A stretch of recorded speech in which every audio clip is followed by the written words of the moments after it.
जैसे शाह साहब फरमाते हैं कि कभी भी आपको लगे कि ज़िंदगी मुश्किल हो रही है, दुआएँ कबूल नहीं हो रही, अल्लाह पे तवक्कल कम हो रहा है, तो वो कहते हैं आप सोचना शुरू कर दें कि मेरी ज़िंदगी में पहले कब-कब मुश्किल वक़्त आया था और मुझे लगता था ये मुश्किल वक़्त गुज़रेगा ही नहीं और ये काम तो हो ही नहीं पाएगा और अल्लाह ने कैसे गैब से मदद कर दी थी।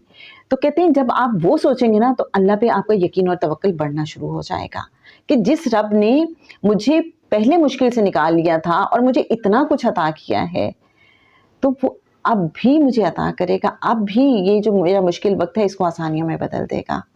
जब हम ये सोचते हैं, पॉज़िटिव रहते हैं, आधा भरा हुआ गिलास देखते हैं, है ना?